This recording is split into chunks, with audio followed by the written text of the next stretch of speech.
Hello friends, எல்லோருக்கும் வணக்கம். Welcome to young investor channel. Actually கண்டினியூஸாக சில அப்டேட்ஸ் எல்லாமே டிஸ்கஸ் பண்ணிட்டு இருக்கோம். நீங்கள் கமெண்ட்டில் கேட்ட டவுட்ஸும் பார்த்தீங்கன்னா அப்டேட் பண்ணிட்டு தான் இருக்கிறேன். ஸோ ஃபஸ்ட்டு வந்து லாஸ்ட் வீடியோவில் விஎஸ்டி இண்டஸ்ட்ரீஸோட ரெக்கார்ட் டேட், அந்த டிவிடெண்டுக்கான ரெக்கார்ட் டேட் கேட்டிருந்தீங்க. அது எப்போ கிரெடிட் ஆகும்னு சொல்லி ஆக்சுவலி நான் செக் பண்ணி பார்த்தேன். ஜூலை 23 ஆனுவல் ஜெனரல் மீட்டிங் வச்சிருக்காங்க, அவங்களோட 94th ஆனுவல் ஜெனரல் மீட்டிங். அதில் தான் பார்த்தீங்கன்னா அவங்க அப்டேட்டாக சொல்லுவாங்க ரெக்கார்ட் டேட், நெக்ஸ்ட் அது என்னைக்கு பேமெண்ட் டேட், அது எல்லாமே மென்ஷன் பண்ணுவாங்க. ஸோ ஜூலை 23 வரைக்கும் நீங்கள் வெயிட் பண்ணுங்கள், அதில் அப்டேட் கிடைக்கும். நான் அப்டேட் கிடைச்ச உடனே உங்களுக்கு அப்டேட் பண்ணுறேன். அது இல்லாமல் லாஸ்ட் குவார்ட்டர் ரிசல்ட்ஸும் பார்த்தீங்கன்னா 40% ப்ராஃபிட் விழுந்துருந்துச்சு, ரெவன்யூவும் கொஞ்சம் விழுந்துருந்துச்சு. ஸோ இந்த குவார்ட்டர் நல்லா பண்ணுறாங்களாங்கிறத பொறுத்திருந்து பார்க்கலாம். இது விஎஸ்டி இண்டஸ்ட்ரீஸை பொறுத்த வரைக்கும் அப்டேட்டு.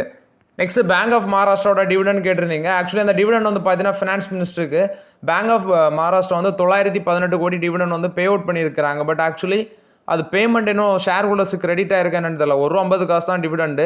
ரெக்கார்ட் டேட் நான் தேடி பார்த்தேன், கிடைக்கவே இல்லை. அது இல்லாமல் அது டிவிடெண்ட் பேமெண்ட் ஆகிடுச்சா என்னவோ தெரில. பேமெண்ட் ஆகிடுச்சுன்னு தான் நினைக்கிறேன். ஏன்னா May 9th ரெக்கார்ட் டேட் எதுவும் மென்ஷன் பண்ணியிருக்காங்க. ஸோ நீங்கள் எதுக்கும் கிளியராக கொஞ்சம் செக் பண்ணி பாருங்கள். ஏன்னா என்கிட்ட அந்த ஷேர் கிடையாது. நான் இருந்துச்சுன்னா நான் வந்து கரெக்டாக அப்டேட் பண்ணிகிட்டே இருப்பேன், டிவிடெண்ட் கிரெடிட் ஆக. ஸோ சர்ச் பண்ணி பார்த்த இடத்துலையும் ப்ராப்பராக ரெக்கார்ட் டேட் எதுவுமே கிடைக்க மாட்டேங்குது. நெக்ஸ்ட் பார்த்தீங்கன்னா REC லிமிடெட். ஆக்சுவலி இவங்க என்ன செக்மெண்ட்டில் இருக்கிறாங்கன்னு கிளியராக சொல்கிறேன்.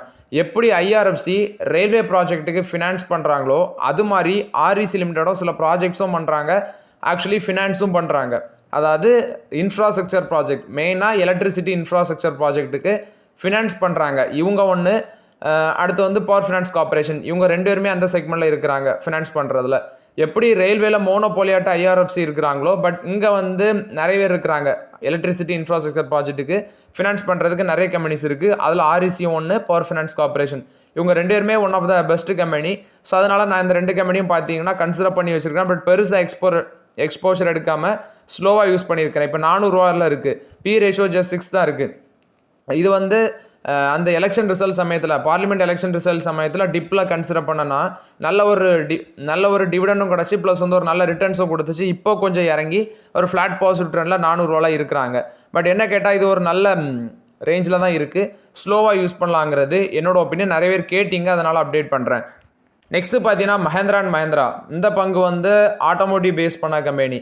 இது வந்து முன்னாடி நீங்கள் கன்சிடர் பண்ணியிருந்தீங்கன்னா ஓகே, பட் இப்போ கொஞ்சம் வேல்யூஷன் ஜாஸ்தி ஆகிடுச்சு. 26 times ஏர்னிங்ஸில் இருக்கிறாங்க. ஆக்சுவலி லாஸ்ட் இயர் மார்க்கெட்டில் ட்ரெண்டும் இந்த நிஃப்டி 50 லிஸ்ட்டில் ட்ரெண்டும் மஹேந்திரா அண்ட் மஹேந்திரா தான் நல்ல ரிட்டர்ன்ஸ் கொடுத்தது. ட்ரெண்டு 100% மேலே ரிட்டர்ன்ஸ் கொடுத்துச்சுன்னு நினைக்கிறேன். மஹேந்திரா ஒரு 70% மேலே ரிட்டர்ன்ஸ் கொடுத்துச்சு. இப்போ வந்து லாஸ்ட் மார்க்கெட்டில் 2.5% விழுந்திருந்தாங்க. ஆக்சுவலி 3069 ரூபாவில் லாஸ்ட் மார்க்கெட்டில் க்ளோஸ் ஆயிருக்கு. ஒரு 2.5% விழுந்துருந்துச்சு. இது வந்து ரொம்பவே எக்ஸ்பென்சிவ் ஆகிடுச்சு. ரொம்ப எக்ஸ்பென்சிவ்னு சொல்ல முடியாது, பட் கொஞ்சம் பார்த்தீங்கன்னா ஜாஸ்தி ஆகிடுச்சு. இவங்க வந்து இப்போதைக்கு டாடா மோட்டார்ஸை கம்பேர் பண்ணும்போது இவங்களோட சேல்ஸ் நல்லா போய்ட்டுருக்குது. கொஞ்சம் கடன் இருக்குது, அது ஒரு பிரச்சனை. ப்ளஸ் வந்து பார்த்தீங்கன்னா இவங்களோட கார் அந்த SUV செக்மெண்ட்டில் தான் பெருசாக ஃபோக்கஸ் பண்ணுறாங்க. பட் இப்போ வேல்யூ ரொம்பவே கொஞ்சம் அதிகமாக இருக்குது. அட்லீஸ்ட் ஒரு 15 times ஏர்னிங்ஸில் தான் கன்சிடர் பண்ணலாம். முன்னாடி வச்சுருக்கீங்கன்னா வச்சுக்கோங்க, பட் ஃப்ரெஷ் என்ட்ரிக்கு இப்போதைக்கு நம்மளால் வெயிட் மட்டும் தான் பண்ண முடியும். PC ஜுவல்லர்ஸை பற்றி கேட்டிருக்கீங்க. இதை நான் கண்டினியூஸாக அப்டேட் பண்ணி தான் இருக்கிறேன். லாஸ்ட் மார்க்கெட் விழுந்துருந்துச்சு. ஆக்சுவலி ரிசல்ட் அந்த பிஸ்னஸ் அப்டேட் வந்து அன்னைக்கு 2 நாள் கண்டினியூஸாக மேலே போனது. அதுக்கப்புறம் ப்ராஃபிட் புக்கிங். இந்த மாதிரி பங்குகள் எல்லாமே இப்படி தான் நடக்கும். அதனால தான் ரொம்பவே ஸ்மால் கேப் பங்கு பக்கம் போனால் இதான் நிலமை. ஆக்சுவலி இதெல்லாமே ரொம்ப லாங் டேர்முக்கெல்லாம் ட்ரஸ்டடாட்டு நம்ப முடியாது. இப்போ என்ன சொல்கிறாங்கன்னா, நாங்கள் ஒரு லாங் டேர்முக்கு இப்போ ஃபண்ட் ரைஸ் பண்ணுறாங்க 500 கோடி. இந்த வருஷம் எண்டுக்குள்ளே வந்து டெட் ஃப்ரீயாட்டு மாறிடுவோம் அப்படின்னு சொல்கிறாங்க. ஃபண்ட் ரைசிங் பண்ணி தான், ப்ரொமோட்டர் என்டிட்டி மூலமாட்டு ஃபண்ட் ரைஸ் பண்ணி தான் கடன் அடைக்கிறாங்க. பட் அந்த ரைஸ் பண்ண கடனையும் அடைக்கணும், அதெல்லாமே பார்க்க வேண்டியிருக்குது. பட் இந்த குவார்டர் ரிசல்ட்ஸ் எப்படி வருதுன்னு பார்க்கலாம். அதை பார்த்துட்டு அவங்க இந்த வருஷம் சொன்ன மாதிரி டெட் ஃப்ரீயாட்டு மாறுறாங்களா அதையும் பார்க்கணும். பார்த்துட்டு நான் உங்களுக்கு அப்டேட் பண்ணுறேன். இது PC ஜுவல்லர்ஸை பொறுத்த வரைக்கும் அப்டேட்டு. மற்ற கோல்டு கம்பெனி ஸ்டாக்கை கம்பேர் பண்ணும்போது வேல்யூஷன் சீப்பாக இருக்குது. பட் ஃபண்டமெண்டல்ஸ் ஓகே வாங்குறது $1 million கொஸ்டின். அதனால் இதில் வெயிட் பண்ணுங்கள். நெக்ஸ்ட்டு ஜிரோதா க்ரோ. இந்த 2 அப்ளிகேஷனில் எது பெஸ்ட்டுன்னு கேட்டிருந்தீங்க. என்ன கேட்டால் ஜிரோதா தான் பெஸ்ட்டு. பட் நான் வந்து ஏஞ்சல் ஒன் தான் யூஸ் பண்ணிகிட்ருக்கிறேன். நெக்ஸ்ட்டு பார்த்தீங்கன்னா NMDC. ஆக்சுவலி 69 ரூபாவில் லாஸ்ட் மார்க்கெட்டில் க்ளோஸ் ஆயிருந்துச்சு. இந்த பங்கெல்லாம் ரொம்ப நல்லா ட்ராக் பண்ணிகிட்டு இருக்கிறேன். இவங்க வந்து போனஸ் கொடுத்தாங்கன்னு நினைக்கிறேன் ரீசெண்ட்லி. ஆமாம், போனஸ் கொடுத்தாங்க. ஆஃப்டர் தட் பார்த்தீங்கன்னா அந்த பங்கில் ஒரு ஏற்றமே இல்லை, அப்படி தான் இருக்குது. இவங்க வந்து முடிஞ்ச அளவு அவங்களோட அந்த ஃபைன்ஸு அயன் ஓர்ஸுக்கு ப்ரைஸ் எல்லாமே கம்மி பண்ணுறாங்க. ஆனால் மார்க்கெட்டில் வந்து ப்ரைஸிங் ப்ரெஷர் இருக்குது, காம்படிஷன் ஹெவியாக இருக்குது. கவர்மெண்ட் கம்பெனி வேறு. கவர்மெண்ட் வந்து அவங்களுக்கு ஏற்ற மாதிரி தான் முடிவுகளை மாற்றி அமைப்பாங்க. ஸோ அந்த மாதிரி கம்பெனிஸ் பக்கம்லாம் போகிறது. ஆக்சுவலி நான் பெருசாக PSU கம்பெனிஸ் பக்கம் போக மாட்டேன். ஏன்னா கவர்மெண்ட் வந்து பார்த்தீங்கன்னா அவங்களோட பாலிசியை வந்து சம்டைம்ஸ் சேஞ்ச் பண்ணிகிட்டே இருப்பாங்க, ப்ரைஸை குறைப்பாங்க, மார்ஜின் அஃபெக்ட் ஆகும். இதெல்லாம் எந்த மாதிரி கம்பெனிஸ் அஃபெக்ட் பண்ணனா என்எம்டிசி, ஆயில் மார்க்கெட்டிங் கம்பெனிஸில் ஐஓசிஎல், பிபிசிஎல், ஹெச்பிசிஎல் இந்த மாதிரி கம்பெனிஸ் எல்லாம் சில டைம் நல்லா பெர்ஃபார்மன்ஸ் பண்ணும், சில குவார்டர் ரிசல்ட்ஸ் அடி வாங்கும். அவங்களோட கவர்மெண்ட் வந்து அவங்களுக்கு ஏற்ற மாதிரி பாலிசி சேஞ்ச் பண்ணுவாங்க, அதெல்லாம் நம்ம குறை சொல்ல முடியாது. பட் எந்த கவர்மெண்ட்னாலும் அப்படி தான் பண்ணுவாங்க. அதனால் பெருசாக நான் வந்து கவர்மெண்ட் ஸ்டாக்ஸ் பக்கம் போக மாட்டேன். இது என்னோட தனிப்பட்ட ஒப்பீனியன். ஏன்னா நான் வந்து சில கவர்மெண்ட் ஸ்டாக்ஸ் எல்லாமே பை பண்ணியிருக்கிறேன், பை பண்ணி அனுபவத்தில் தான் சொல்கிறேன். இப்போ ஐஓசிலாம் கன்சிடர் பண்ணியிருக்கிறேன், பெருசாக ரிட்டர்ன்ஸ் இல்லை.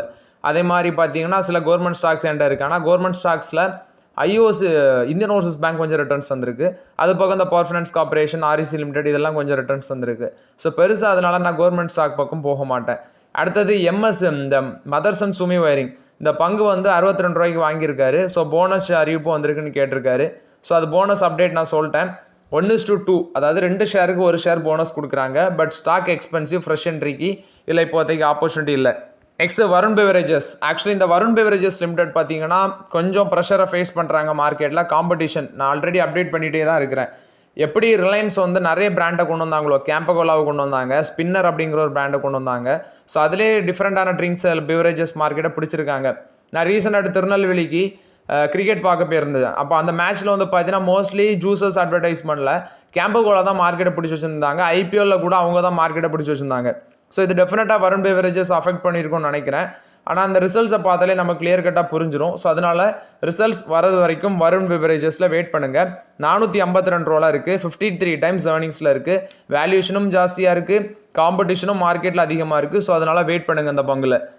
நெக்ஸ்ட் தங்கமேல் ஜுவல்லரி கேட்டிருந்தீங்க. ஸோ தங்கமேல் ஜுவல்லரி 1925 இருக்குது, 45 டைம்ஸ் ஏர்னிங்ஸில் இருக்குது. ரீசெண்டாக கொஞ்சம் பார்த்தீங்கன்னா விழுந்திருக்காங்க. 1523 ரூபா தான் 52 வீக் லோ. பட் நீங்கள் 52 வீக் லோ வந்திருக்குன்னு யாரோ கேட்டிருந்தீங்க, அப்படிலாம் ஒன்றும் வரல. 52 வீக் லோ வரணும்னா இன்னும் 400 ரூபா டவுன் ஆகணும். அந்த ரேஞ்ச் வந்தால் கூட வேல்யூஷன் நம்ம எதிர்பார்க்குற மாதிரி வரலாம். முன்னாடியே இந்த பங்கில், அதாவது கல்யாண் ஜுவல்லர்ஸ், தங்கமயில், நெக்ஸ்ட் டைட்டனு, அடுத்தது சென்கோ கோல்டு, இந்த மாதிரி பிஎன் கேட்ஜெட் ஜுவல்லர்ஸ் கொஞ்சம் முன்னாடியே ஒரு 2 வருஷத்துக்கு முன்னாடி கன்சிடர் பண்ணியிருந்தவங்களுக்குலாம் லக்குன்னு சொல்லுவேன். ஏன்னா இப்போ நல்ல ரிட்டர்ன்ஸ் கொடுத்துருக்கு. ஆனால் நம்ம ரிட்டர்ன்ஸ் கொடுத்ததுக்கப்புறம் லேட்டாட்டு மார்க்கெட்டுக்குள்ளே அதாவது ஒருத்தன் நல்லா பிஸ்னஸ் பண்ணிட்டு இருக்கிறான், அதே இடத்துல நம்ம அதே கடையை போய் போட்டோன்னா எந்த பிரயோஜனமும் கிடையாது. அது மாதிரி தான் இதுவும். ஏன்னா 2 வருஷத்துக்கு முன்னாடி போட்டு நல்லா லாபம் எடுத்து பங்கெல்லாம் பீக் லெவலில் இருக்கும்போது நம்ம போனால் அதில் எந்த பயனும் இல்லை. ஸோ அதுதான் அந்த கோல்டு ஸ்டாக்ஸில் இப்போ நடந்துட்டு இருக்குது. ஸோ நமக்கான ஒரு ஆப்பர்ச்சுனிட்டி வரது வரைக்கும் வெயிட் பண்ணி தான் ஆகணும். ஸோ தங்கமயிலும் வேல்யூஷன் ஜாஸ்தியாக தான் இருக்குது. நெக்ஸ்ட் 2 ஸ்டாக்ஸுக்கு பார்த்தீங்கன்னா அனலிஸ்ட் மோட்டிலால் ஓசால் ஒரு 15 to 20% ரிட்டர்ன்ஸ் தரும்னு சொல்கிறாங்க. ஒன்று பாரத் எலக்ட்ரானிக்ஸ் லிமிடெட், இன்னொன்று வந்து லார்சன் அண்ட் டியூபோ. இவங்க வந்து இன்ஃப்ராஸ்ட்ரக்சரை பேஸ் பண்ணி இன்டர்நேஷனல் ப்ராஜெக்ட் நிறைய வச்சிருக்காங்க, டொமஸ்டிக் ஆர்டரும் சில வச்சிருக்காங்க. இதில் இவங்க மென்ஷன் பண்ணுறது ஃபினான்ஷியல் 25 to 28 அவங்களோட ரெவன்யூ CAGR growth 15% இருக்கும். ப்ராஃபிட் ஆஃப்டர் டேக்ஸ் 18 to 21% இருக்கும். ஜியோபாலிட்டிக்கல் ப்ரெஷர், நெக்ஸ்ட் வந்து ஆயில் ப்ரைஸ் வாலட்டிலிட்டி, அது வந்து இன்டர்நேஷ்னல் மார்க்கெட்டில் இருந்தாலும் மிடில் ஈஸ்ட் வந்து இவங்களுக்கு வந்து ஒரு நல்ல ஆர்டர் கொடுக்குறதாட்டு தான் இருக்குன்னு சொல்லியிருக்கிறாங்க. ஃபினான்ஷியல் 25 ரிட்டர்ன் ஆன் ஈக்விட்டி 16.3% இருக்குது. ஸோ இவங்களுக்கு லார்சன் அண்ட் டியூபோ கொடுக்குற டார்கெட் ப்ரைஸ் 4100 ரூபா கொடுக்குறாங்க. கரண்ட் மார்க்கெட் ப்ரைஸ் 3540 ரூபா இருக்குது, 15% மேலே போகும்னு சொல்கிறாங்க. பாரத் எலக்ட்ரானிக்ஸ் லிமிடெட் 409 ரூபா இருக்குது, 490 ரூபா டார்கெட் ப்ரைஸ் சொல்கிறாங்க, 20% மேலே போகும்னு சொல்கிறாங்க. ஆனால் ரீசெண்டாட்டு இவங்களுக்கு நிறைய டிஃபென்ஸ் ப்ராஜெக்ட்டும் கிடச்சிருக்கு. ஃபினான்ஷியல் 25 to 27 CAGR growth 17%, 16%, 19% இருக்கும் அப்படின்னு சொல்லியிருக்கிறாங்க. இது Bharat Electronics Limited, Larsen and Toubro பொறுத்த வரைக்கும் அப்டேட்டு. நெக்ஸ்ட் பார்த்தீங்கன்னா சில ஈக்விட்டி மியூச்சுவல் ஃபண்ட்ஸ் வந்து ஒரு 3000 கோடி இன்ஃப்ளோ ஜூனில் நடந்திருக்குன்னு சொல்லியிருக்காங்க. ஒன்று Parag Parikh flexi cap fund, இதில் வந்து மந்த்லி பேசிஸில் 6524 கோடி இன்ஃப்ளோ நடந்துரு, highest inflow. Asset under management 1.10 lakh increase ஆயிருக்கு ஜூனில். HDFC மிட் கேப் ஃபண்ட் பார்த்தீங்கன்னா 4343 கோடி இன்ஃப்ளோ நடந்திருக்கு. டோட்டல் அசட் அண்டர் மேனேஜ்மெண்ட் 84,061 கோடியாக இருக்குது. SBI ஆர்பிட்ராஜ் ஆப்பர்ச்சுனிட்டிஸ் ஃபண்டில் 3846 கோடி இன்ஃப்ளோ நடந்திருக்கு, 37,605 கோடியாக இருக்குது. HDFC ஃப்ளெக்ஸி கேப் ஃபண்டில் 3800 கோடி இன்ஃப்ளோ நடந்திருக்கு. டோட்டல் அசட் அண்டர் மேனேஜ்மெண்ட் 79,584 கோடியாக இருக்குது. கோட்டக் மிட் கேப் ஃபண்டில் 3638 கோடி இன்ஃப்ளோ நடந்திருக்கு, 57,101 கோடியாக இருக்குது. நிப்பான் இந்தியா சுமால் கேப் ஃபண்டு 3595 கோடி இன்ஃப்ளோ நடந்திருக்கு. டோட்டல் அசட் அண்டர் மேனேஜ்மெண்ட் 66,601 கோடி இன்க்ரீஸ் ஆயிருக்கு. SBI ஈக்விட்டி ஹைபிரிட் ஃபண்டு 3069 கோடி இன்ஃப்ளோ நடந்திருக்கு, 78,708 கோடியாக இருக்குது. ஸோ இந்த மிட் கேப் ஃபண்ட்ஸில் மியூச்சுவல் ஃபண்ட்ஸில் எல்லாமே 3000 கோடி அளவுக்கு இன்ஃப்ளோ நடந்திருக்கு. ஆக்சுவலி நிறைய பேர் கேட்குறீங்க மியூச்சுவல் ஃபண்ட் ஸ்கீமில் இப்போ போடலாமான்னு. பட் என்னோட ஒப்பீனியன் அது வந்து அந்த ஃபண்ட் மேனேஜர் கரெக்டாக ப்ராப்பரான ஸ்டாக்ஸில் போட்டு இன்வெஸ்ட்மெண்ட் பண்ணுறாங்களோ அதெல்லாமே பார்க்க வேண்டி இருக்குது. அதுக்கு நம்ம டேரெக்டாகவே ஸ்டாக்ஸில் போயிட்டு போட்டுட்டு போயிடலாம். அதான் என்னோட ஒப்பீனியன். நெக்ஸ்ட்டு டாடா மோட்டார்ஸோட சேல்ஸ் அப்டேட் பார்த்தேன். ஜூனில் நெக்ஸான் ஈவி 3% விழுந்திருக்கு. பஞ்சோட சேல்ஸ் ஈவியில் 42% விழுந்திருக்கு. டியாகோ 16% இன்க்ரீஸ் ஆயிருக்கு. அல்ட்ராஸ் ஒரு ஃப்ளாட்டாக இன்க்ரீஸ் ஆயிருக்கு. கேர்வில் ஈவியோட சேர்த்து ஃப்ளாட்டாக தான் இருக்குது. ஹேரியர் ஈவி வந்து பார்த்தீங்கன்னா 6% விழுந்திருக்கு. சஃபாரி 33% விழுந்திருக்கு. டிகார் ஈவி 42% விழுந்திருக்கு. டோட்டலாட்டு 14% க்ரோத் அஃபெக்ட் ஆயிருக்கு அப்படின்னு சொல்லி மென்ஷன் பண்ணியிருக்கிறாங்க. நெக்ஸ்ட்டு இந்த என்விடியாவோட ஷேர் பார்த்தீங்கன்னா பயங்கரமாக மேலே போச்சு. இந்த நேரம் பார்த்து ஜென்சன் ஹுவாங் இவர் வந்து என்விடியாவோட ஃபவுண்டர், என்விடியாவோட சிஇஓ அவர் $36 மில்லியன் அளவுக்கு வந்து பார்த்தீங்கன்னா ஷேர்ஸை எக்ஸிட் பண்ணியிருக்காரு. ஏன்னா பீக் லெவலில் இருக்குது, கொஞ்சம் எக்ஸிட் பண்ணியிருக்காரு. கிட்டத்தட்ட $36.4 பில்லியன் அளவுக்கு 2,20,000 ஷேர்ஸ் வந்து பார்த்தீங்கன்னா விற்றுருக்காரு. இவரோட நெட்ஒர்த் வந்து $143 பில்லியன் இன்க்ரீஸ் ஆயிருக்கு. ஸோ கிட்டத்தட்ட வேரன் பஃபட்டோ கிட்ட பேருக்கு, அதாவது வேரன் பஃபட்டோட வேல்யூ கிட்ட பேருக்கு அப்படின்னு சொல்லியிருக்கிறாங்க. இவர் வந்து என்விடியா ஷேரை $36 மில்லியன் எக்ஸிட் பண்ணியிருக்காரு. ஏன்னா மார்க்கெட் பீக் லெவலில் இருக்குது, சரி கொஞ்சம் பணத்தை எடுப்போமேன்ட்டு அவரும் எடுத்திருக்காரு. ஆனால் ஜூன்லேருந்து பார்த்தீங்கன்னா, அதாவது ஜூனில் இருந்து அவர் $152 மில்லியன் அளவுக்கு ஷேரை வந்து வித்துட்டு தான் இருந்திருக்காரு. ஸ்டாக் மேலே போக போக அவர் எக்ஸிட் பண்ணிட்டு தான் இருக்காரு. வின்ஃபாஸ்ட் வந்து 13 டீலர் குரூப்பு கூட பார்ட்னர்ஷிப் வச்சுருக்காங்க. 32 டீலர்ஷிப்பை லான்ச் பண்ணியிருக்காங்க 27 இந்தியன் சிட்டிஸில்.